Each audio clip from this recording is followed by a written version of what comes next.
Hello everyone. Welcome to the second lecture of Module 2. The theme is, How to Remove Text Plagiarism. So, let's get started. In this lesson, I will cover three major topics. Firstly, I will describe what not comes under plagiarism. In order to remove plagiarism, you should aware about the excluded things from plagiarism. Secondly, I will elaborate what are the strategies you have to follow to remove plagiarism. I will explain a spectacular strategy. By following this, you can remove plagiarism in your thesis, dissertation, project, or research paper. I have developed a mnemonic that is, Unique Research Paper Qualify Pure Corner. You have to remember this mnemonic to remove text plagiarism. I will describe all the terms associated with this. For complete understanding, watch this lesson till the end. Finally, I will provide a master plan to avoid plagiarism. Already, I have tested the blueprint and strategies to remove plagiarism. I will share you the master idea so that you could remove plagiarism in your text. So, without waiting, let's begin.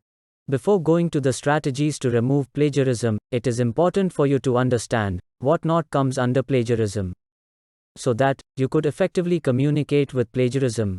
The first thing that is not comes under plagiarism is common knowledge. What do you mean by common knowledge? The common knowledge is the knowledge or information known by most of the people, which are publicly available and easily observable. You don't have to cite the common knowledge while incorporating it into your work. Why the common knowledge is so called as common knowledge? The first reason behind this is the common knowledge is not owned by specific people or groups. This means the common knowledge is not belongs to a specific people or specific groups. Hence, it does not need a citation. The second reason is that it is the shared knowledge. This means the common knowledge is the shared information which shares same knowledge. The third reason is that it is publicly available knowledge and widely known. The common knowledge is publicly known information. Due to these three reasons, the common knowledge is so called as common knowledge. Let's discuss what comes under common knowledge. The first aspect under common knowledge is widely known facts. This is also called as public domain facts. The facts that are widely known and publicly available are considered as common knowledge. For example, consider the statement, Earth revolves around the sun. It's a scientific truth and is easily verified fact. So, it comes under common knowledge. Suppose another example, New Delhi is the capital of India. This fact is publicly known, and hence considered as common knowledge. Suppose another example, Dr. APJ Abdul Kalam is known as the Missile Man of India. This is a historical fact and can be easily verified. So, this is considered as common knowledge. Information such as geographical features, dates of a historical events, or widely acknowledged scientific facts do not need to be cited. The second aspect under common knowledge is widely known phrases, expressions, and common sayings. For example, actions speak louder than words. This is a proverb and widely known. This type of things are considered as common knowledge and does not need to be cited. The third aspect under common knowledge is common terms and knowledge within a field or topic. This is also called as field-specific common knowledge or discipline-specific common knowledge. This is the basic knowledge known within a specific discipline or field of study. Suppose a physics student do research relating to the field of electric current and mention register opposes current flow in electrical circuits in the research. It is a common knowledge in the field of physics and everyone have the idea of this. Hence, it is not treated as plagiarism. But the same knowledge, if you use in biology, then it is not a common knowledge. You have to cite it, in case of biology field. The field-specific common knowledge is confined to a specific domain only. And, if it is used in other field then, it needs to be cited, otherwise it comes under plagiarism. The fourth aspect under common knowledge is scientific symbols and fundamental equations. For example, a plus b whole square equals to a square plus 2ab plus b square. This is the fundamental mathematical equations, and hence no need to cite it. Consider another example, theta denotes angle. Generally, it's a standard symbol for angle, and is considered as common knowledge.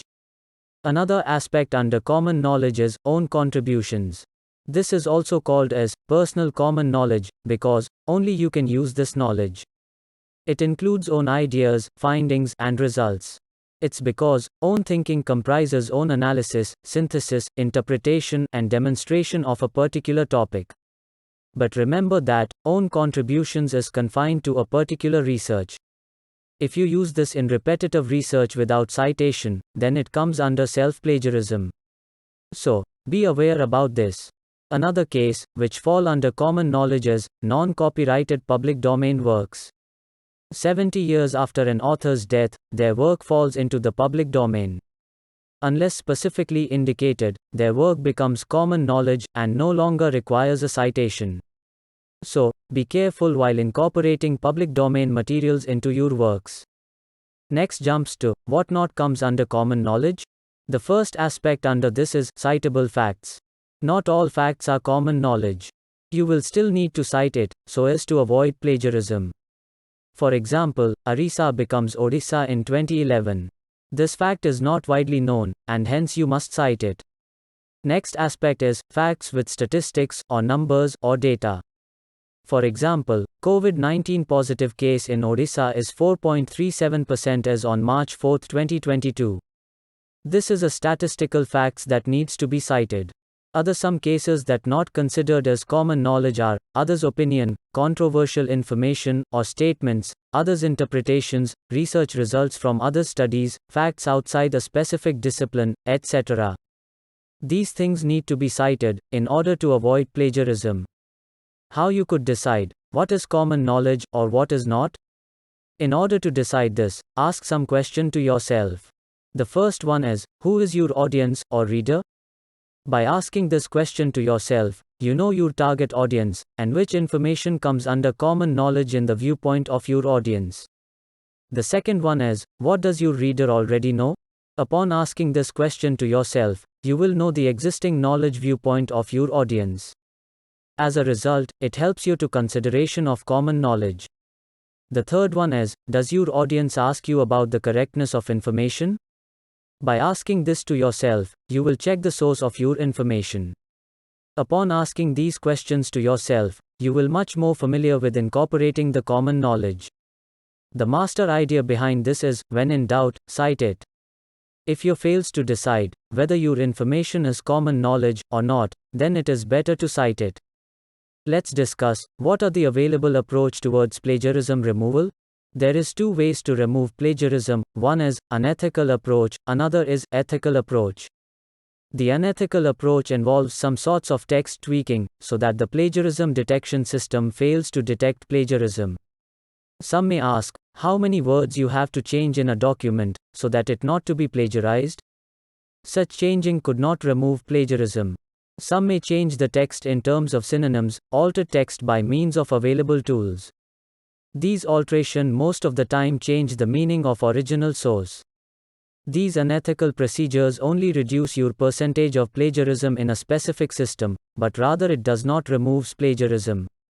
But if you check the same document in other plagiarism detector, then the percentage of plagiarism is nearly same.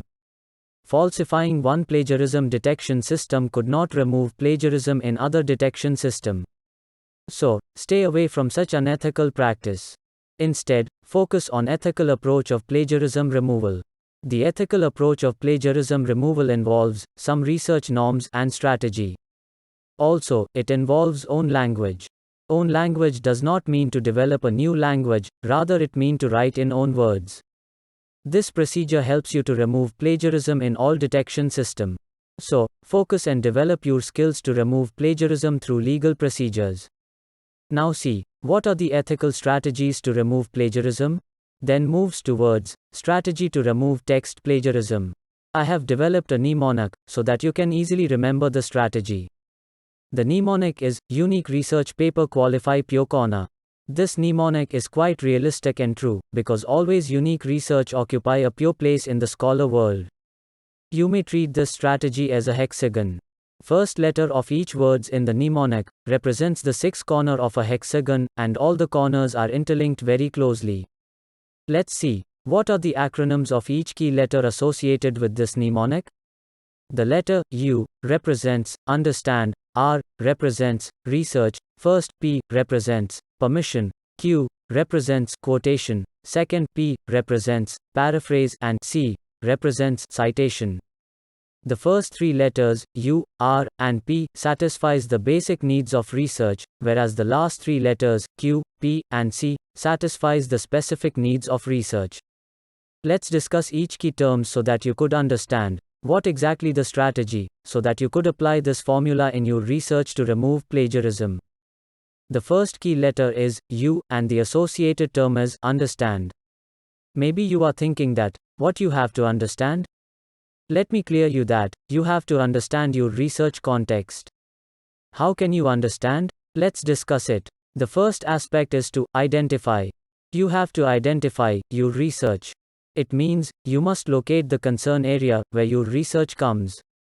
You have to identify what to include and what not to include in your research, because you can't include all the things that are concerned with your research.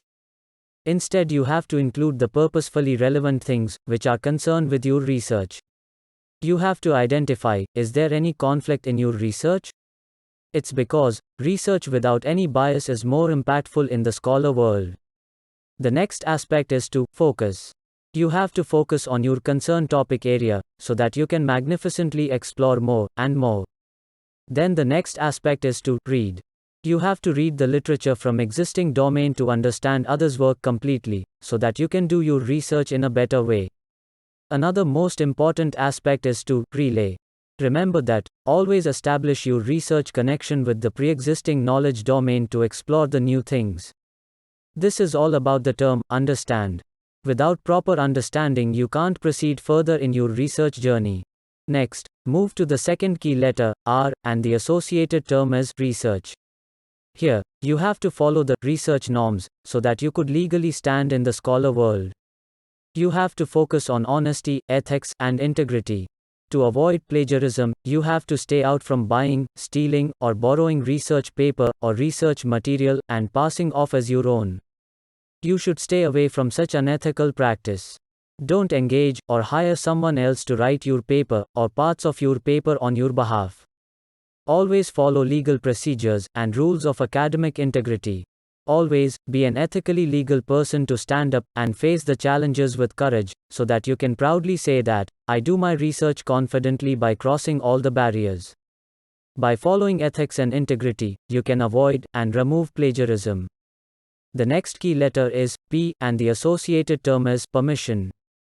Permission is a most important factor in research.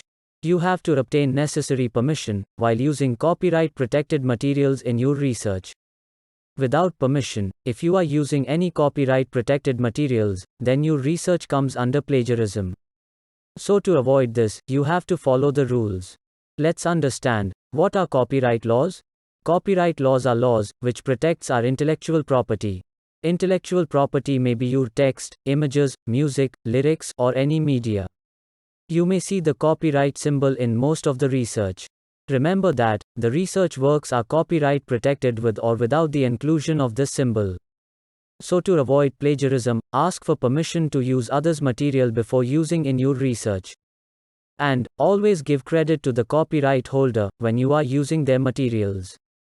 Because using someone else's materials, and not acknowledging is a means of plagiarism. So, be aware of these things. The next key letter is Q, and the associated key term is quotation.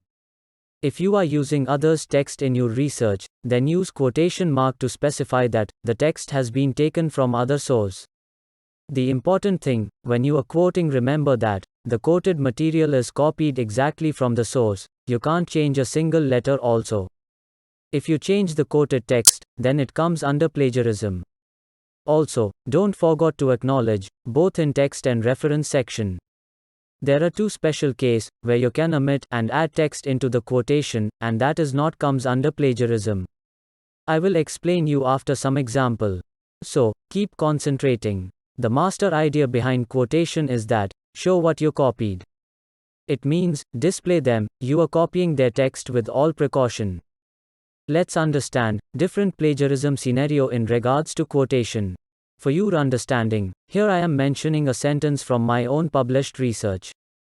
You can see here the original text and plagiarized text. Here the original text is, reconstruction of evidences after the crime through digital devices have been a great challenge in the cyber world. You can mark here, the plagiarized text is properly quoted, but still it comes under plagiarism. Do you think why? It's because it is not cited, although it is properly quoted. So to avoid plagiarism, you have to quote it and also acknowledge properly. Next, see another plagiarism scenario. Here, you can see, the original text is properly quoted and acknowledged also. But still it comes under plagiarism. Do you think why? The answer is improper citation. You give in text citation, but your references are missing. So, it comes under plagiarism. Another case you can see here, the original text is not quoted properly.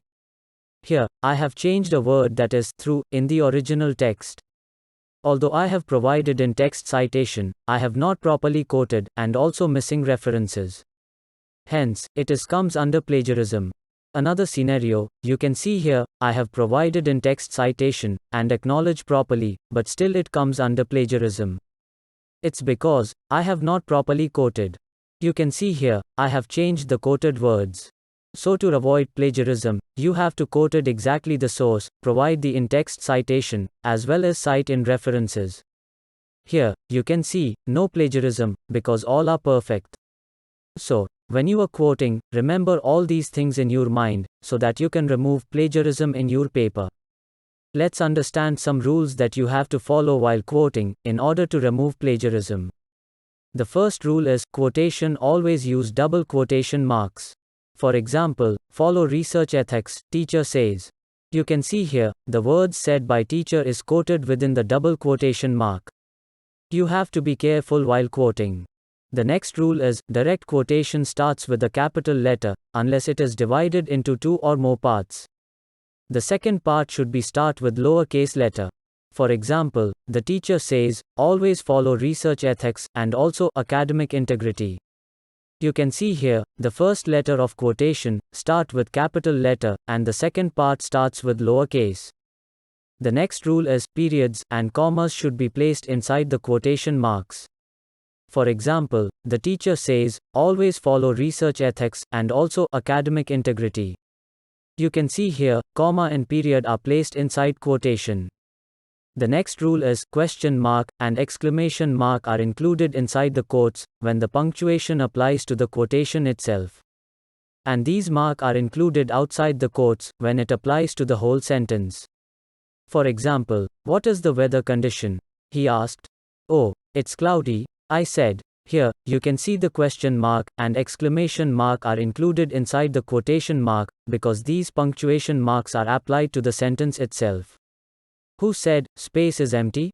In this sentence, you can see the punctuation mark is outside the quotes. You can understand this two situation as, if the quotation belongs to originator, then these punctuation marks go inside the quotation. And, if the quotation does not belongs to originator, then it go outside the quotation. The next rule is, semicolons and colons should always be placed outside the closing quotation marks. For example, the teacher said, students are preparing for their semester, then they will go for holiday. Here, you can see the semicolon is outside the quotation mark. You have to remember the rule of quotation. The next rule is, quoting inside a quotation always uses single quotation marks. For example, teacher said, URPQPC formula of plagiarism has been called Hexagonal Strategy by some researcher.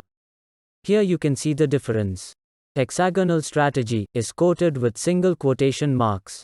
The next rule is, quotation of one word uses double quotation marks, and if punctuation mark is present, then it should be placed inside. For example, he called physics is fun and interesting. Here, the punctuation mark is period, which is placed inside the double quotation, also the specific words that are fun and interesting, which are placed within the double quotation to emphasize. The next rule is, parenthetical citation should not be included inside the quotation, as it is a part of sentence. For example, teacher says, use URPQPC formula to remove plagiarism. You can see here, the in-text citation is not included inside the quotation. It should be placed outside the quotation mark. The next rule is, block quotes does not include double quotation mark. Also, the in-text citation should be placed outside the block quotes. Are you thinking, what is block quotes? Let me explain you. When a quotation exceeds more than 4 lines, then the quotes is called block quotes or long quotes. In such case, the quotation needs to be indented half an inch, double-spaced and written in a separate paragraph. For example, consider this. You can see here, the block quotes is used without quotation. The next rule is, while mentioning titles of novels, stories, poems, plays, films, songs, albums, episodes, books, or magazines, make it italics to emphasize. You can use quotation also, but using italics under such case is better to distinguish. For example, Karna Parba in Mahabharata is based on the battle, when Karna is commander. You can see here, Mahabharata is mentioned in italics. As I told you before, you can omit or add words inside the quotation under specific case, which not comes under plagiarism. Let's see, what are the rules for it? The rule is that, if you are omitting words from quotation, then use ellipsis dot to show where you have omitted the words. Ellipsis dot consist of 3 periods with spaces between them. The most important thing you have to remember about uses of ellipsis dot is that, you can use ellipsis dot to indicate the omission of words from the middle or end of the quotation, but you can't use ellipsis dot at the beginning. Let's see an example. Actions speak louder than words. This is the original proverb, I denoted as O. If you want to use ellipsis dot to omit words, then how can you write this? You can write this in 2 ways. The first case, you can write it as, an old proverb reminds us to perform action, instead of words of mouth as, actions, louder than words.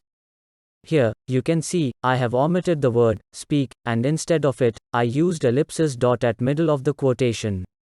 The second case, you can write it as, an old proverb reminds us to perform action, instead of words of mouth as, actions speak louder. Here, you can mark that, I have omitted 2 words, and used ellipsis dot at the end of quotation. In the second case, you can see 4 periods, 3 of which denotes ellipsis dot, and last period denotes, end of quotation, that is a period.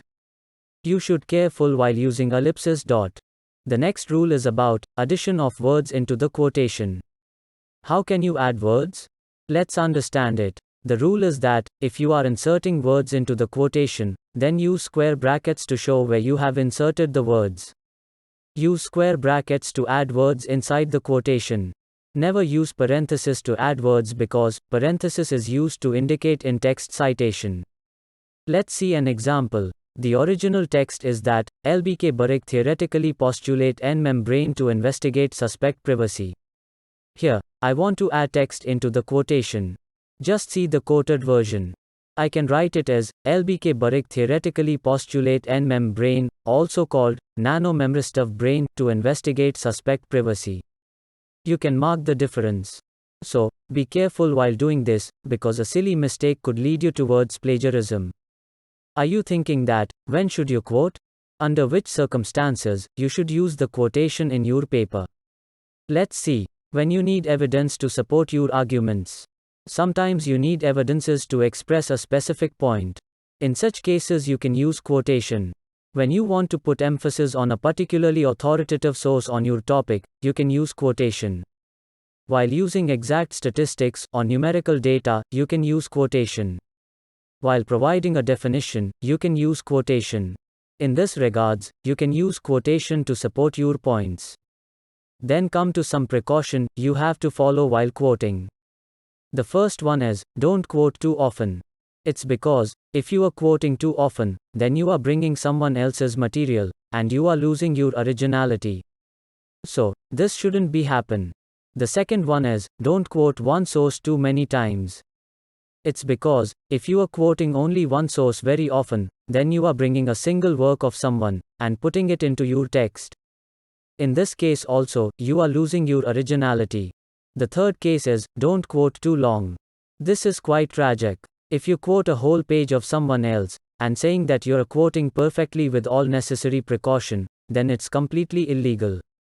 Because, quotation only allow you to put emphasis on specific point. Next one is, follow single citation style in both in-text citation and references. This means, if you are following APA style, then follow the style format, both in references and in text citation. You can't mix two or more format. Follow a single citation style as per your requirements.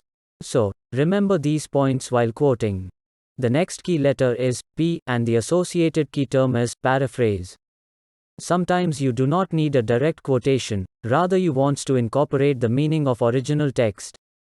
In such case, you have to paraphrase the original text. But, what exactly paraphrase mean?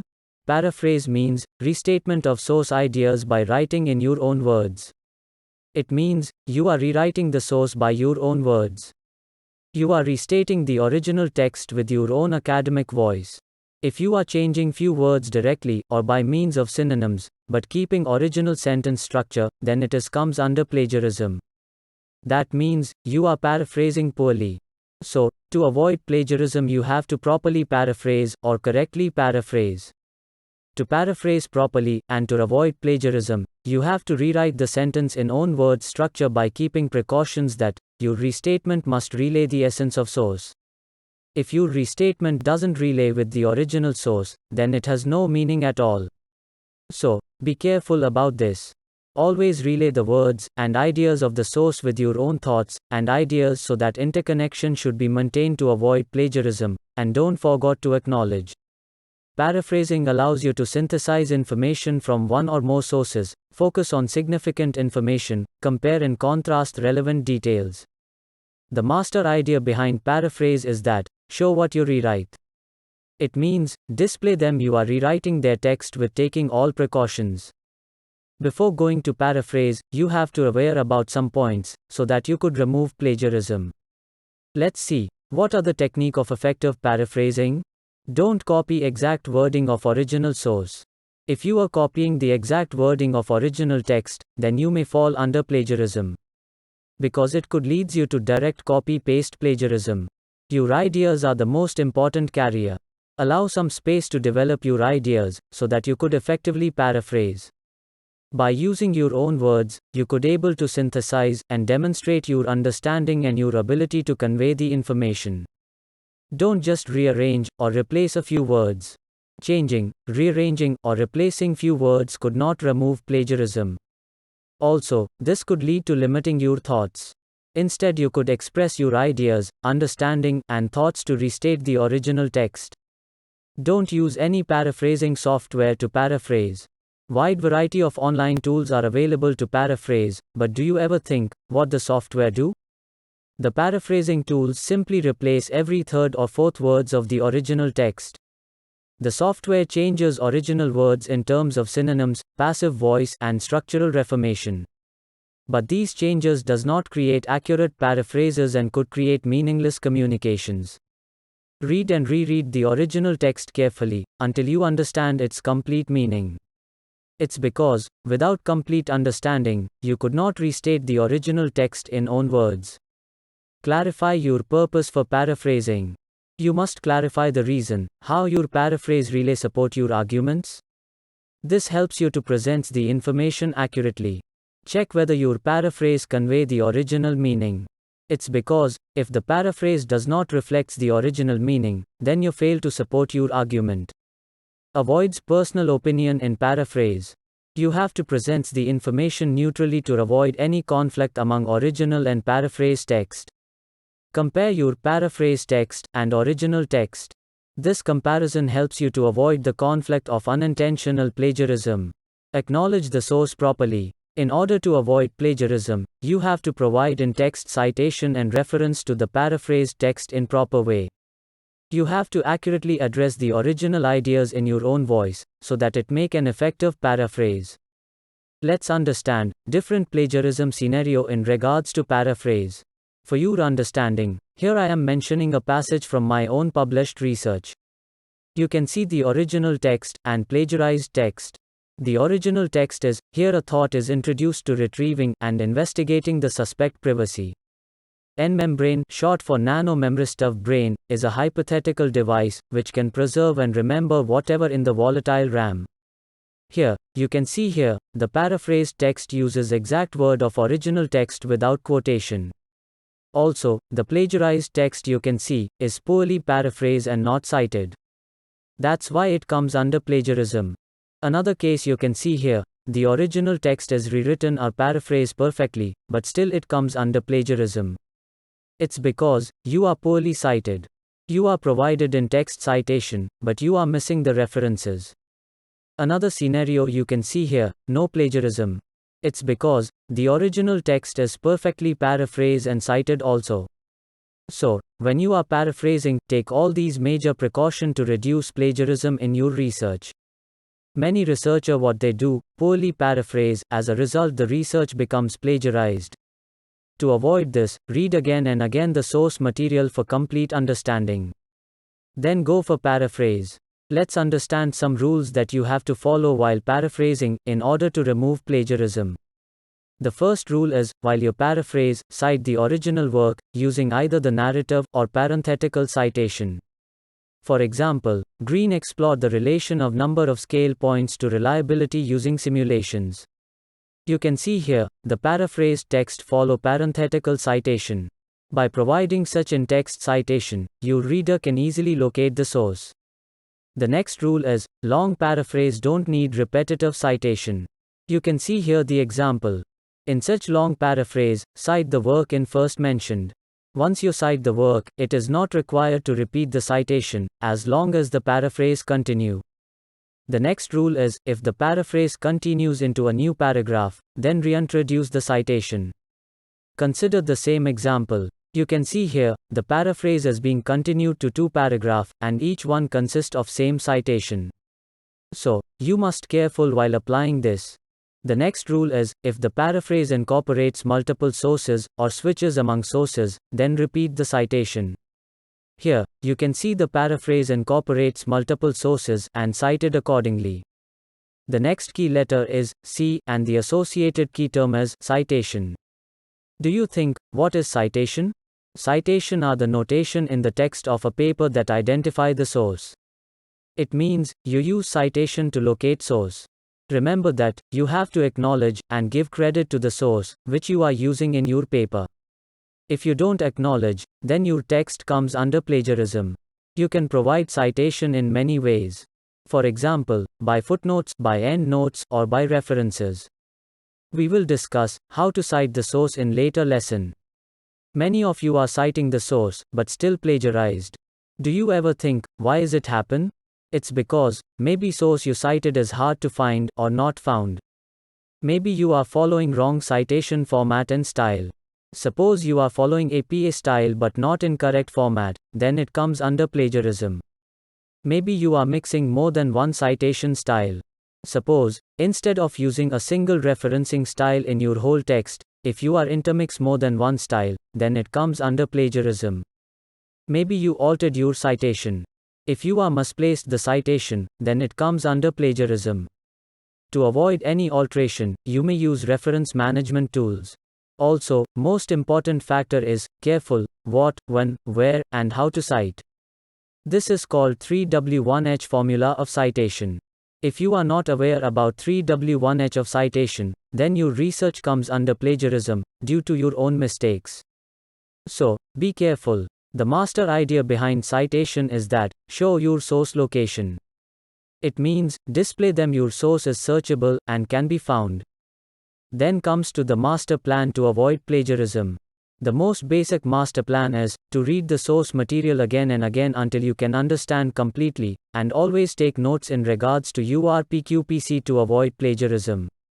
Here, I am going to give you a master chart, so that you could avoid plagiarism by following the strategies. You have to apply this URPQPC formula to remove, and avoid plagiarism in your paper. The master chart is that, just take a sheet of paper, or any note-taking tools, and make 3 columns. Usually take a large paper, or large area. In the first column, mention source track. In the second column, mention identification track. And in the third column, mention execution track. What you have to do, listen carefully. In the first column, that is under source track, you have to manage your citation. This column is all about your source details. You have to mention the author's name, name of publishing journal, or any publishing houses, publication details like month and year of publication, issue or volume number, etc. And tracking identity of source like DOI or URL. DOI means Digital Object Identifier, which operates like a web address to find the published research. DOI is present in most of the research article. If DOI is not present, then mention the URL. The purpose of this source track is that, to remind you the source, because most of the time many students forget about source details after reading huge number of articles. So, to avoid this mistakes, source track is valuable. In the second column, that is under identification track, you have to manage all about understand and research. This column is all about identification details. You have to mention the concept, terminology, and ideas as from the source, which are appropriate and relevant to your research study. Write a big P with the sentence or paragraph to mark that you want to paraphrase. Write a big Q along the side of sentence or paragraph to mark that you want to quote. And write a copyright P to mark that you want permission to use. By doing this, you mark and separate the requisite relevant material from the source for your research. In the third column, that is under execution track, you have to manage the paraphrase, quotation, and permission. This column is all about execution details.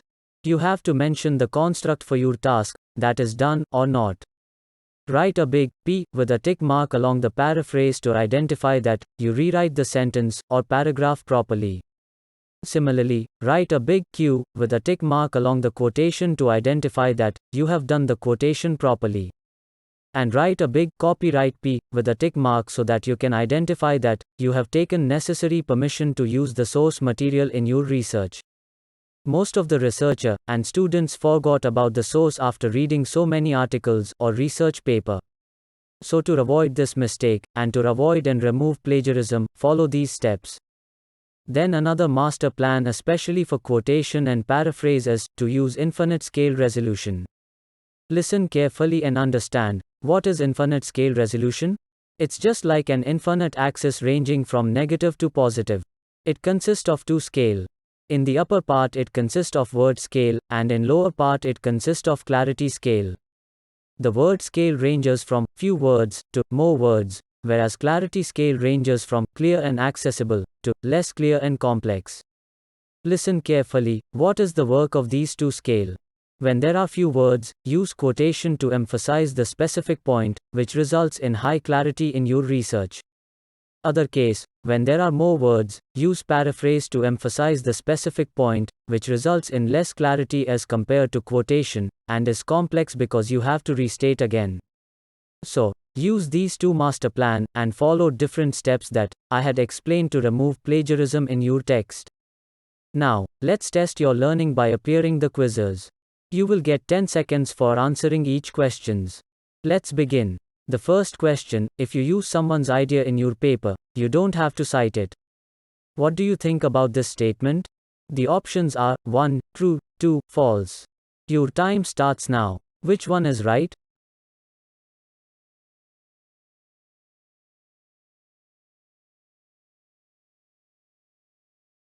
The right answer is option 2. Anytime you quote, paraphrase, or summarize someone else's words or ideas, you have to cite them. Next question, if you paraphrase an idea which is not a common knowledge, then you must acknowledge the source. The options are 1, true, 2, false. Your time starts now. Which one is right?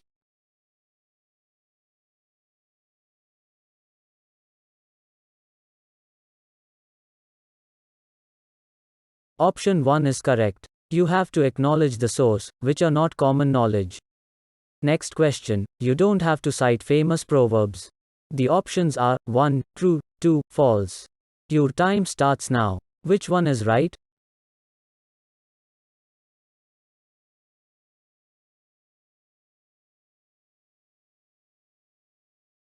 The correct answer is option 1.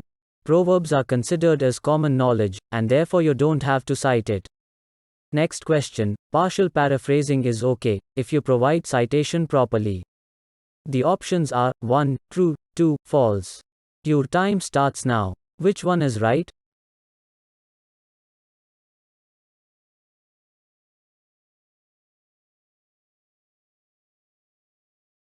The right answer is option 2. It's because partial paraphrasing is just like poor paraphrasing and could lead you towards plagiarism. Next question: which type of information does not need to be cited? The options are 1. An interview for your research paper. 2. Freezing point of water is 32 degrees Fahrenheit. 3. COVID-19 statistics broadcast by a radio channel. Your time starts now. Which one is right?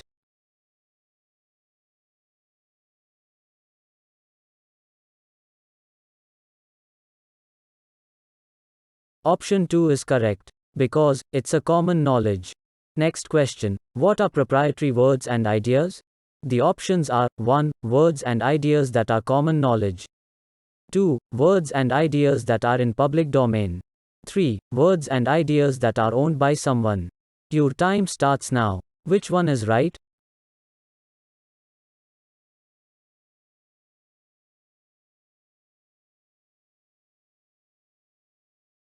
Option 3 is correct. Now your homework is on the way. Do it as your own.